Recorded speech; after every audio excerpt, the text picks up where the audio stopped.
Jesus que vai voltar.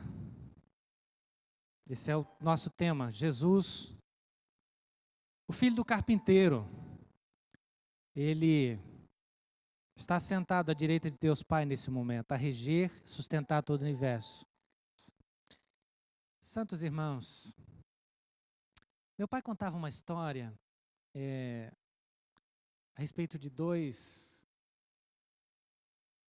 pessoas que moravam numa região bem longínqua do sertão, quando estava abrindo lá a região oeste do Paraná. Eu não sei se é verdade ou não, mas disse que um deles, esses dois amigos, eram viajantes assim, vendiam, né, as coisas de sítio em sítio, de fazenda em fazenda, de povoado em povoado.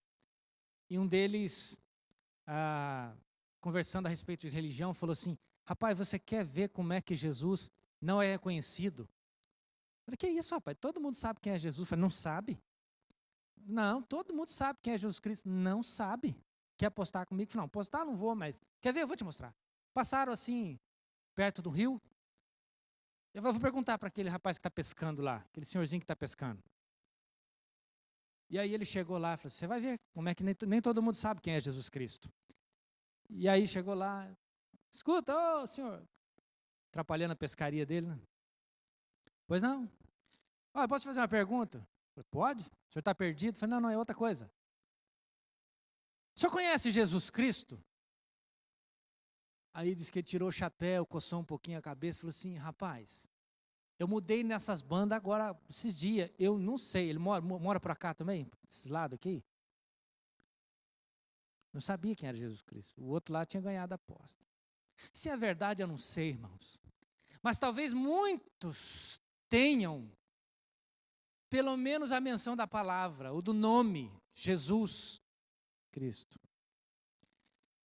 Talvez muitos o reconheçam como aquele que ainda está pregado na cruz, na imagem dos crucifixos, por aí. Ou talvez muitos já ouviram falar, porque os pais um dia seguiam a religião, esta ou aquela, eu não sei. Mas boa parte das pessoas, penso eu, talvez passem todas as suas vidas sem fazer uma reflexão na palavra de Deus a respeito de quem é Jesus. Quem é Jesus? E é por isso que eu convido você a continuar nessa caminhada. Você que está aqui conosco, você que está nos assistindo aí pelo YouTube, eu espero que você não desista. E cada citação minha que você possa verificar na sua casa, você possa ler nas Escrituras, verificar se é isso mesmo, se tem base aquilo que nós estamos falando. Domingo passado nós fizemos uma reflexão a respeito do filho do carpinteiro. Jesus era estranhamente criticado em muitas ocasiões quando ele afirmava ser Deus. E nós enfatizamos muitas vezes o aspecto divino de Jesus, a natureza divina de Jesus. E nos esquecemos que ele é o filho do carpinteiro. Nasceu numa família absolutamente humana e Jesus tinha todas as suas características, tinha todas as características plenas de um ser humano, exceto o pecado herdado de Adão, que todos nós herdamos. Nós falamos sobre isso domingo passado, a natureza humana de Jesus, o filho do carpinteiro. No entanto, hoje, a nossa reflexão continua sendo sobre o filho do carpinteiro. Mas o filho do carpinteiro, filho de José, assim como alguns o chamavam, era muito mais do que um carpinteiro. E quando Jesus falava de si mesmo como sendo algo mais do que o filho do carpinteiro, algo mais do que humano, isso causava estranheza. Inclusive, numa das ocasiões em que ele disse algo que fazia referência à sua divindade, ele foi quase apedrejado. Abra sua Bíblia em João 8:58.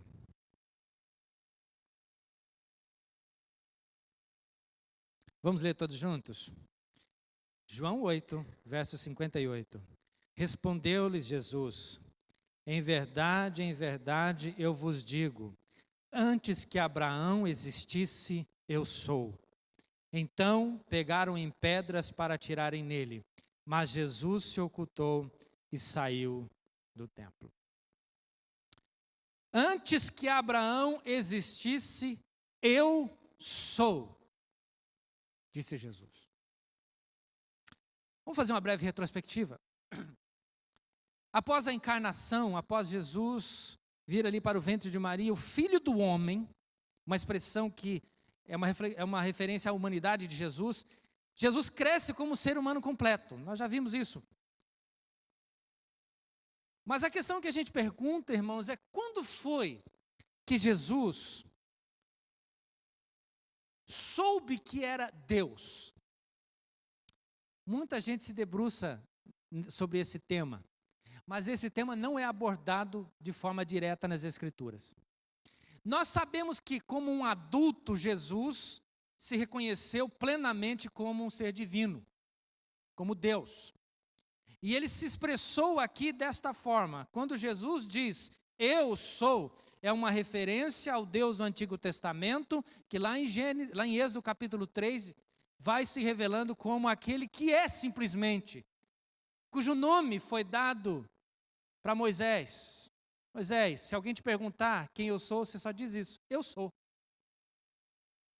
E quando Jesus fala a respeito de si mesmo como sendo eu sou, é porque ele tem consciência de que ele é Deus. Quando isso aconteceu?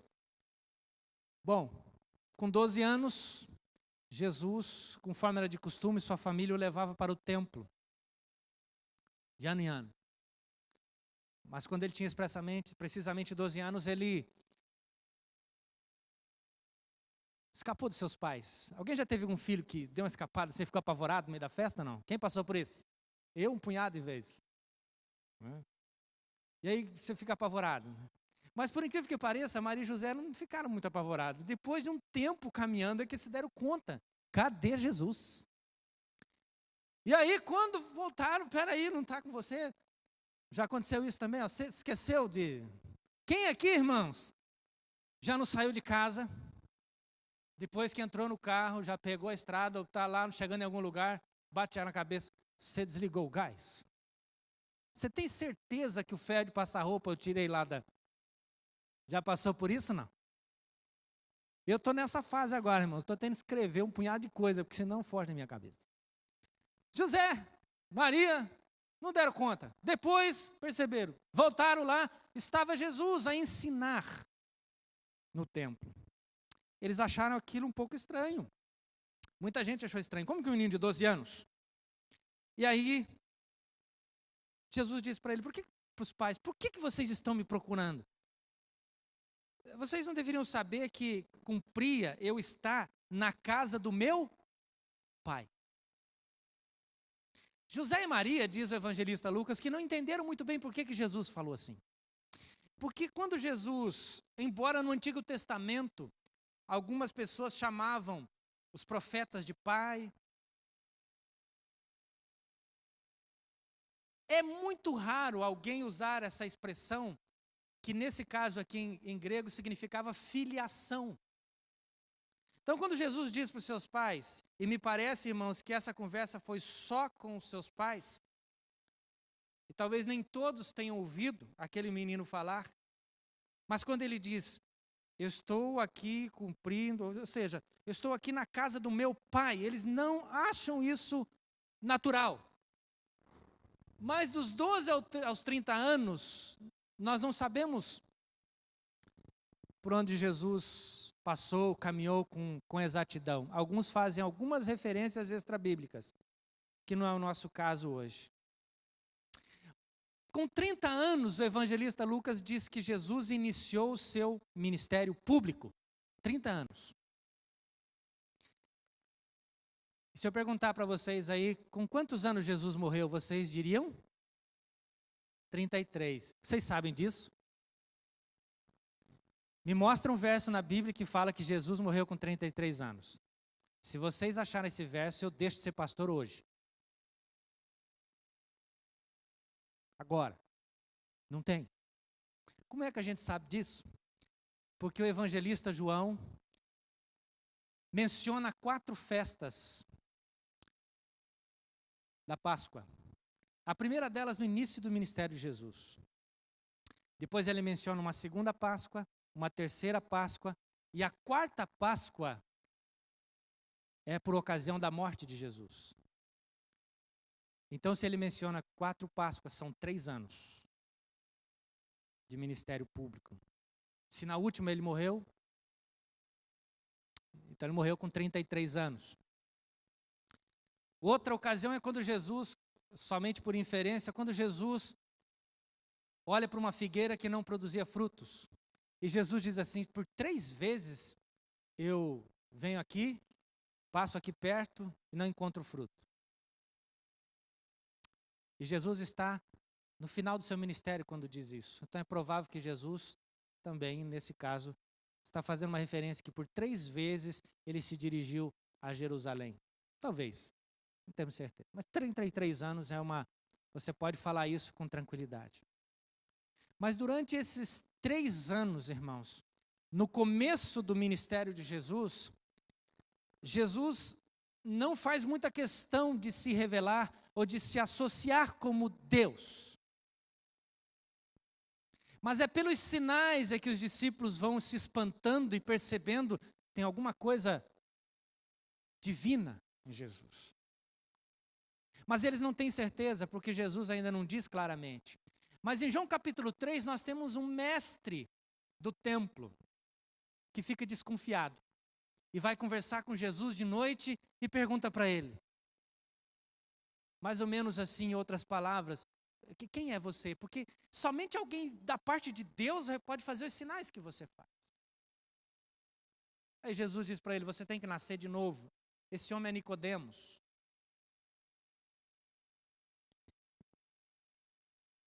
Jesus crescia, irmãos, como qualquer outra pessoa, diz a Sagrada Escritura, desde os seus 12 anos, em estatura, ou seja, biologicamente. Jesus, suas células iam se multiplicando, filho, como qualquer um de nós.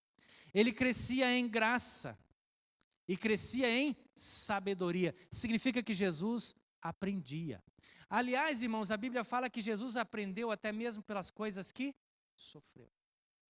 Jesus aprendia. Quando Jesus vai para ser batizado por João Batista, que era seu primo, que era aquele que estava preparando o seu caminho, que pregava o batismo de arrependimento, aparece Jesus diante dele, iniciando o seu ministério, mas antes de iniciar o seu ministério, Jesus se conecta à atividade de João Batista, este João Batista que é o último profeta do Antigo Testamento, o último representante, o último que administrava, digamos assim, a pregação da antiga aliança. Agora, a nova aliança está chegando em Cristo, mas Jesus vai até João Batista, e João Batista estranha. Olha, eu é que tenho que ser batizado por você, tu vens a mim? Aí Jesus diz assim: basta, vamos cumprir o que está na Escritura. Em outras palavras, irmão, se eu fosse traduzir, escreveria assim: João Batista, é demais para a sua cabeça, faz o que eu tenho que fazer. Tem coisas, irmãos, que nós não vamos entender na sua totalidade. Jesus, aquele que é sem pecado, resolve ser batizado por alguém que pregava o batismo de arrependimento. No domingo que vem, se você vier ao culto, você vai entender o porquê. Mas do céu se ouve uma voz durante o batismo que disse o seguinte: este é meu filho. Quem está dizendo isso? Deus o Pai. Então, se aos 12 anos Jesus diz assim: eu estou aqui na casa do meu pai, agora aos 30, no início do seu ministério, Deus do céu confirma e diz: este é o meu filho, em quem eu tenho prazer.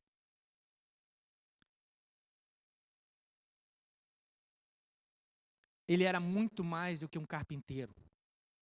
Muito mais do que um carpinteiro. Jesus, em João capítulo 5, diz assim, não precisa abrir sua Bíblia, só ouça: meu pai trabalha até agora e eu trabalho também. Aí os judeus procuraram matá-lo, porque não só quebrava o sábado, mas também dizia que Deus era seu próprio pai, fazendo-se igual a Deus. Então veja bem que na cabeça dos judeus, quando Jesus chama Deus de pai, Jesus está dizendo, estou filiado a Ele. De forma direta. Então Jesus está dizendo para os fariseus, sou divino também. Isso era inconcebível. Os judeus tinham esperança de que viria sim o Messias. O primeiro, irmãos, que ao olhar para Jesus já tem essa consciência, tirando os seus parentes, é claro, por causa do milagre, da concepção, dos anjos, dos magos e assim por diante. O primeiro israelita, aquele que olha para Jesus e diz assim, agora eu posso morrer porque os meus olhos viram a consolação de Israel. É alguém, irmãos, que tinha recebido da parte de Deus uma palavra que não morreria. Antes que visse o Senhor. Mas mesmo este personagem, não tenho a plena certeza de que ali é Deus em pessoa. A concepção que eles tinham do Messias era alguém que é libertador. Alguém que vai ser um grande líder. Alguém que vai libertá-los do Império Romano. Mas eles não tinham a ideia de que este Messias aguardado seria divino também. Não, isso não era comum. Não era um pensamento corriqueiro. E Jesus continua, lá em João capítulo 5. Na verdade vos digo que o filho por si mesmo não pode fazer coisa alguma, se não vir fazer o Pai. Porque tudo quanto ele faz, o filho faz igualmente. Porque o Pai ama o filho e mostra-lhe tudo o que faz. E ele lhe mostrará maiores obras do que essas, para que vos maravilheis. Jesus está dizendo, olha, o Pai se mostra para mim completamente e o que Ele vai fazer, Ele diz para mim. Isso, irmãos, na cabeça de um judeu, ao ouvir um filho de um carpinteiro dizer uma coisa dessa, era morte na certa, era um escândalo, era uma blasfêmia. E Jesus diz assim, para que todos honrem o filho como honra o Pai. Então quer dizer, filho do carpinteiro, que a gente tem que também honrar você, assim como honra a Deus. Quem não honra o filho, não honra o Pai que me enviou. Certamente este homem deve ser apedrejado. E se nós tivéssemos sido educados como judeus, ortodoxos, fariseus ou saduceus, nós com certeza, irmãos, olharíamos para este homem vindo da Galileia, lá de Nazaré, e diríamos, não é possível alguém com esta aparência se dizer Deus. Eu quero, irmãos, nessa noite apresentar para vocês rapidamente algumas evidências bíblicas, testemunhos de pessoas, de personagens bíblicos, do próprio Jesus a respeito da sua natureza divina.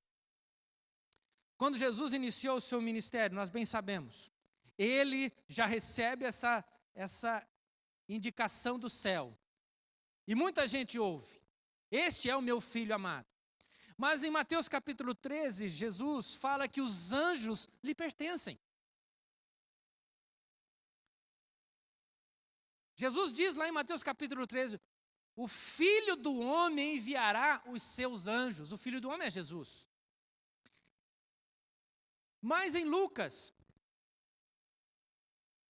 capítulo 12, fala que os anjos de Deus, na verdade, irmãos, esse contexto a respeito da ceifa, né, dos dias finais. Jesus está fazendo referência aos últimos dias. Então o Filho do Homem enviará os seus anjos para que realizem essa ceifa. Mas em Lucas fala, os anjos de Deus. Então os anjos que são de Deus são também anjos de Jesus. Então os anjos pertencem a Jesus. O reino dos céus, que Jesus cita em Mateus capítulo 13, também nessa mesma passagem. Em outro lugar, em Lucas, é o reino de Deus. Em determinado lugar, Jesus diz assim, aliás, vocês vão lembrar da passagem. 4 amigos fazem uma conspiração fantástica para curar um amigo que estava profundamente doente. E eles descem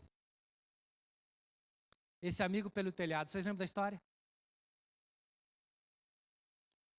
Aí Jesus diz para aquele paralítico: os seus pecados estão perdoados. Muita gente estranha. E por que estranha? Porque quem tem o poder de perdoar pecados? Deus. E como que o filho do carpinteiro diz para alguém: seus pecados estão perdoados? Aí Jesus diz assim, conhecendo-lhes o coração, sabendo o que estava passando pelo coração deles, e eu te pergunto, saber o que se passa no coração dos homens é uma característica divina ou humana? Divina. Tem gente por aí que gosta de fazer adivinhação. Não tem nada a ver essas bagunças por aí.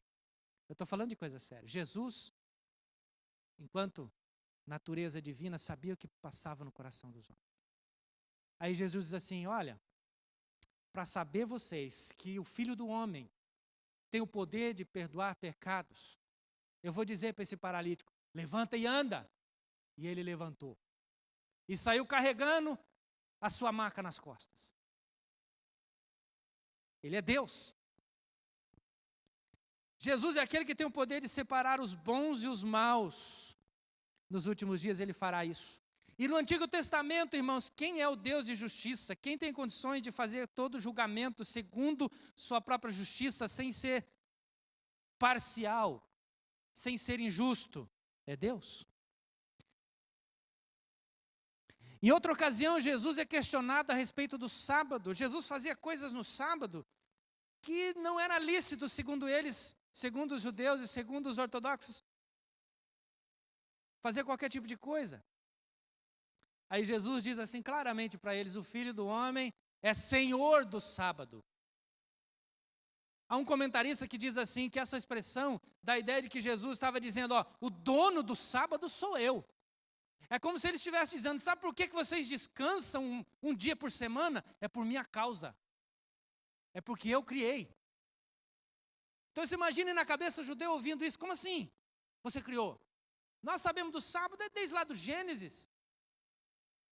6 dias Deus trabalhou, no 7º ele descansou, e daí depois, com a lei mosaica, o sábado é instituído como um dia específico para se guardar, para se dedicar ao Senhor, e você dizer, o sábado é seu? Não entrava na cabeça deles. Outra questão, Jesus deixa claro, irmãos, que ele poderia acrescentar, ou que ele tinha autoridade para estabelecer novos ensinamentos. Em Mateus, capítulo 5, verso 21, 22, 27, verso 28, Jesus, interpretando a lei, ele diz assim, olha, a lei diz o seguinte, não adulterarás. Isso está na lei de Moisés. E aí Jesus diz assim, mas eu digo uma coisa. Qualquer homem que olhar para uma mulher com intenção impura, no seu coração, o quê? Adulterou com ela. O que é que Jesus está dizendo? Ele está legislando como Deus. Embora as tábuas foram dadas, escritas ali por Moisés, quem ditou para Moisés os mandamentos foi Deus. Então, quando Jesus assim, eu digo para vocês, olhou com intenção impura, já pecou. Legislando como Deus. Ele é Deus.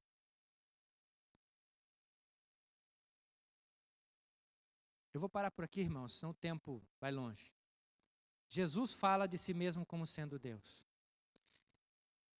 Jesus, ele, o Pai, estão também no mesmo status, no mesmo patamar de glória. É muito importante que vocês entendam isso, irmãos. Jesus afirma ser um com o Pai. João capítulo 10, verso 33. Jesus diz assim, eu e o Pai somos um. Talvez, irmãos, depois de anos de tradição cristã no nosso país, você assimile com mais tranquilidade, seja pela fé, ou seja por uma reflexão maior, ou seja pela tradição, quando alguém fala para você a Trindade, Deus o Pai, o Filho e o Espírito Santo, há um só Deus que subsiste em 3 pessoas, por causa da tradição que nós recebemos, isso no seu coração se aquieta, quem sabe sua mente se aquieta.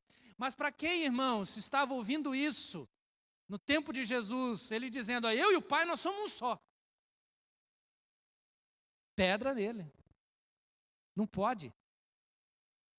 Você é o filho do carpinteiro, como que você pode afirmar que você... E Jesus vai adiante ainda, em João capítulo 14. Os discípulos olham para Jesus assim, eu queria tanto ver o Pai, mas eu estou tão ansioso por ver o Pai, e Jesus nos parece até um pouco chateado com isso, fala assim, mas quanto tempo eu estou convosco? Quem vê a mim, vê o Pai. Só que agora ele está falando para os discípulos. E agora, irmãos, em João capítulo 8, no texto que nós lemos no começo da mensagem, Jesus diz assim, eu sou. Eu sou. O Deus que Moisés apresentou lá no Egito, sou eu. A mesma natureza. Eu tenho a mesma natureza que o Pai. Eu tenho a mesma substância que o Pai. Eu existo no mesmo tempo que o Pai. Eu e o Pai somos um. Somos inseparáveis. Embora isso, irmãos, pareça natural para nós, para aqueles que estavam vindo não era. Agora veja o testemunho das Escrituras a respeito da divindade de Jesus. Vocês conhecem o texto, João capítulo 1. João no Evangelho diz assim, no princípio era o verbo e o verbo estava com Deus. E o verbo era Deus. Diga, e o verbo era Deus. João faz a conexão, relação com Gênesis capítulo 1. Eu já falei sobre isso em outras ocasiões, não vou repetir tanto para vocês. Leia Gênesis capítulo 1 e leia João capítulo 1.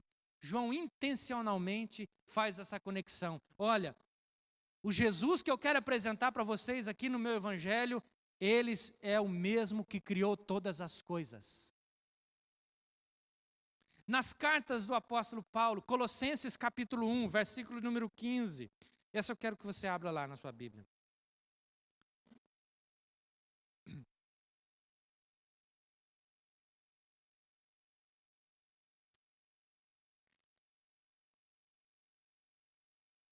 Colossenses, capítulo número 1, verso número 15.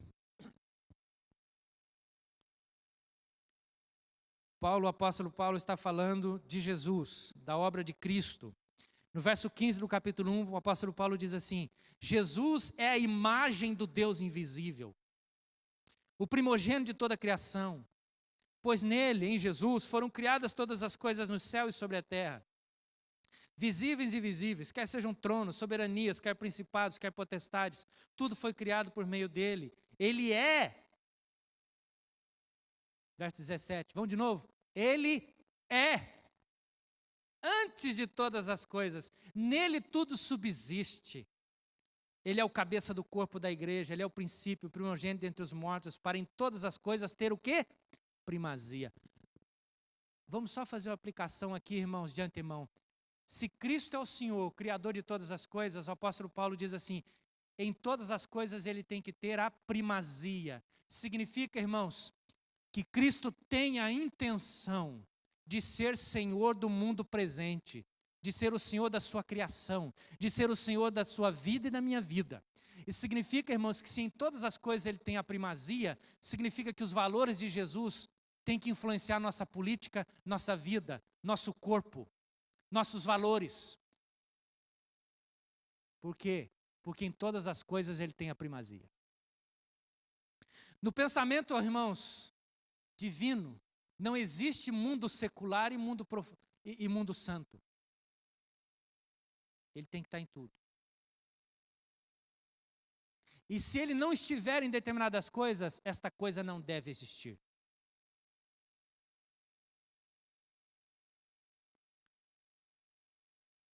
Deixa eu fazer uma aplicação aqui para você pensar comigo.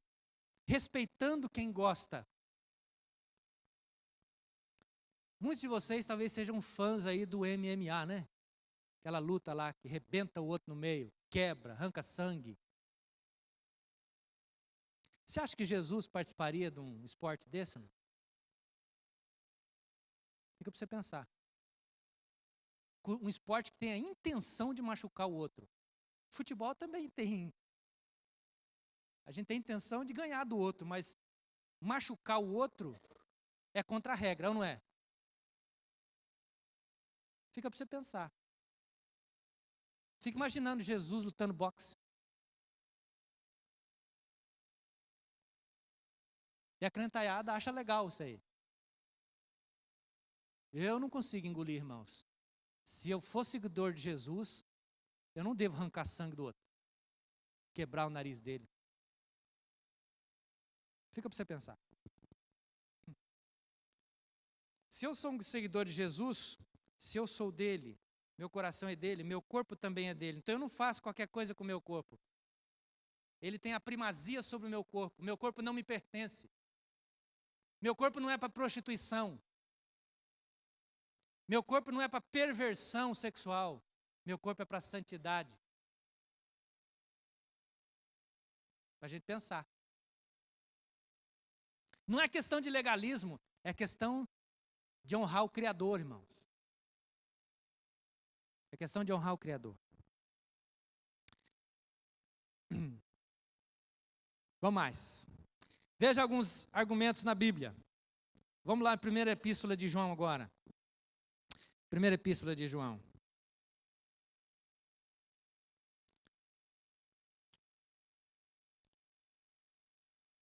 Primeira epístola de João.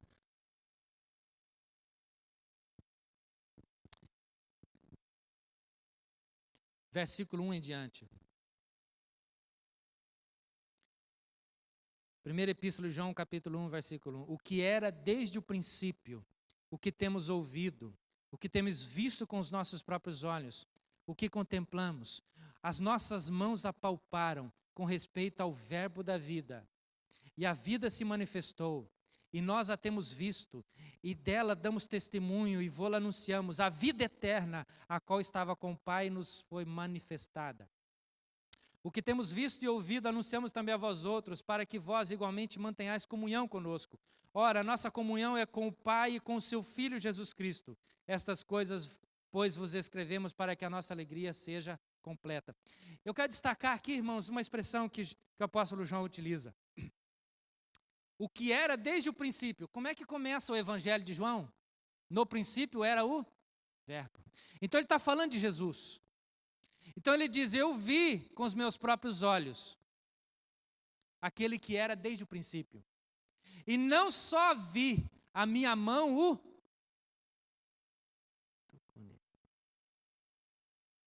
Dá para imaginar um negócio desse?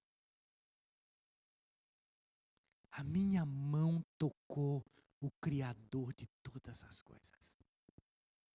Eu toquei nele. Eu toquei nele, é o que João está dizendo. Abra lá a sua Bíblia. Só voltar um pouquinho. 2 Pedro.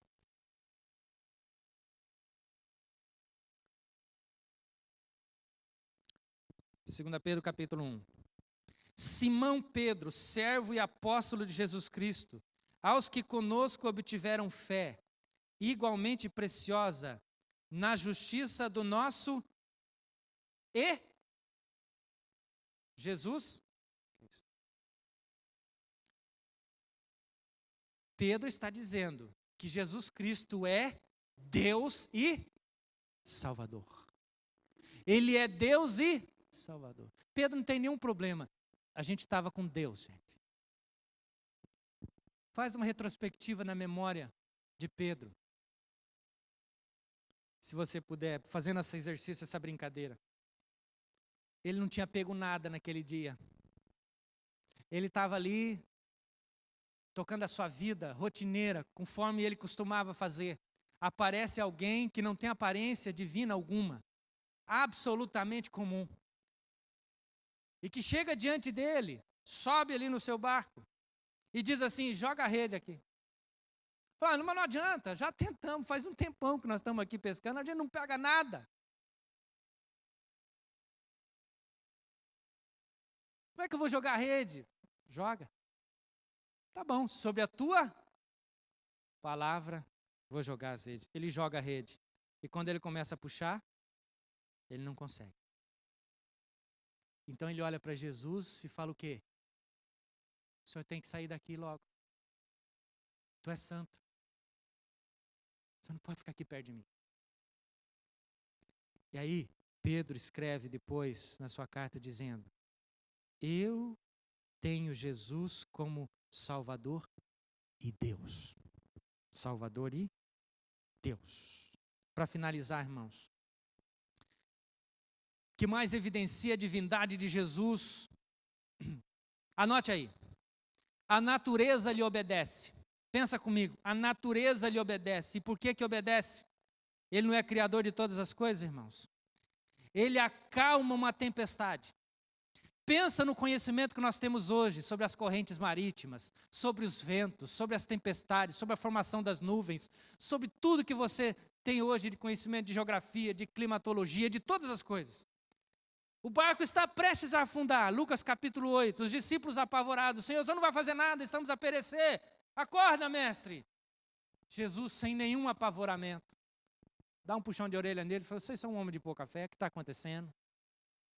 Jesus simplesmente diz, acalma-te e emudece.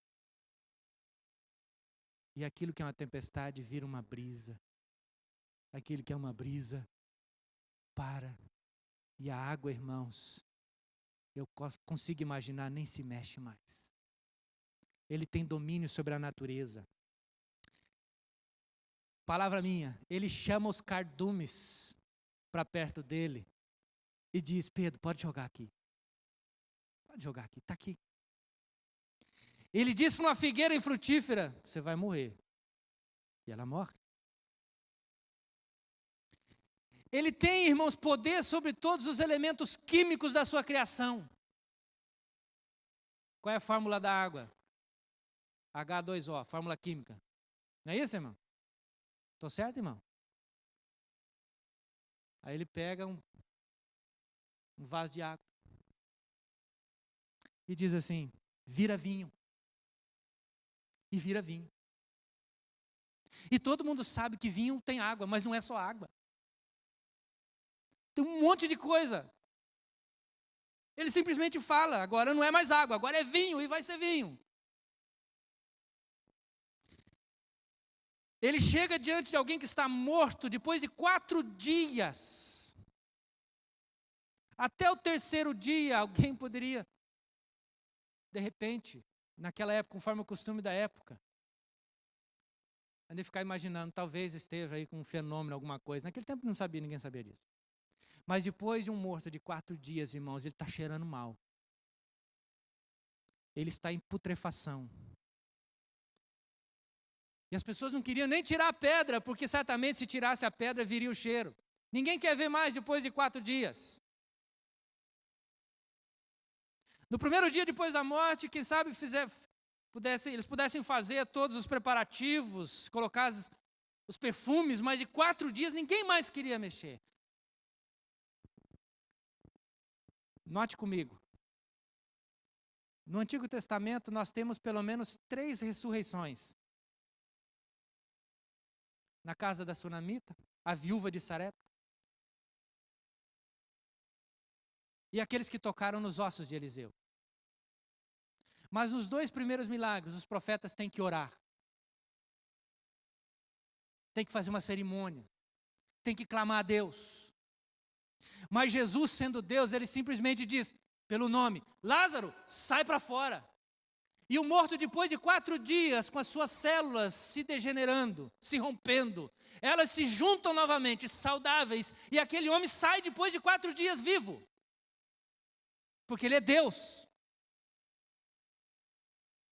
Ele não é só o filho do carpinteiro, ele é muito mais do que o filho do carpinteiro. Ele cura doenças. E também mais uma característica da sua divindade. Jesus chega diante de um endemoniado, ocupado por uma legião de demônios. Antes de Jesus falar qualquer coisa, os demônios já estremecem, já o reconhecem. E diz assim, Jesus, vieste aqui a perder-nos, ou seja, veio atrapalhar nosso negócio. Porque eles sabiam que não davam conta, estão diante de Deus mesmo. E eles imploram, manda-nos para a manada de porcos. Jesus permite. E por que eles pedem? Porque eles sabem, irmãos, que ali quem tem autoridade sobre todo o reino espiritual, seja no céu, seja na terra. E aqueles demônios se precipitam junto com os porcos. Milagres feitos com a autoridade de quem tem autoridade em si mesma, em si mesmo. Ele é a autoridade.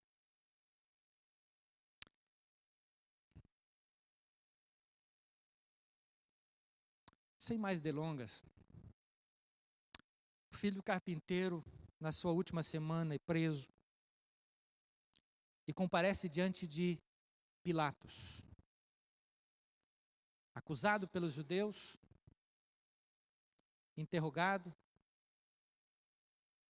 Pilatos diz assim: que farei de Jesus chamado Cristo? Que farei de Jesus chamado Cristo? A multidão responde: crucificam. A pergunta que eu quero te fazer nessa noite, para você que já é cristão, para você que já frequenta uma igreja evangélica ou não, que já tem sua caminhada, a pergunta continua sendo a mesma. O que você vai fazer com Jesus chamado Cristo? Não dá para ser neutro diante da pessoa de Jesus. A neutralidade é uma decisão. Você entendeu? Permanecer como você está é uma decisão também. Mas você pode, meu querido irmão, minha querida irmã, amigo e amiga, você pode sair daqui tendo Jesus como Senhor da tua vida. É a decisão que você tem que tomar. Eu te recomendo. Mas você pode rejeitá-lo. Pode lavar as suas mãos também, como já fez Pilatos. E dizer: não tenho nada com isso mais. Ou você pode tê-lo como Senhor da tua vida. Para que Jesus Cristo, homem e Deus, seja Senhor da tua vida. Porque não tem outra maneira de você se relacionar com Deus a não ser que seja através dele. No próximo domingo, se você, irmãos, não ouviu o sermão do domingo passado, quiser procurar lá no YouTube, você ouça Jesus como homem e agora Jesus como Deus. Você vai entender o porquê que ele é o único mediador entre o divino e o humano, entre nós e Deus. Está combinado? Fica aí o desafio para você. Não perca seu tempo. Renda-se ao senhorio de Cristo na sua vida, para que ele tenha primazia sobre você e sobre a sua vida.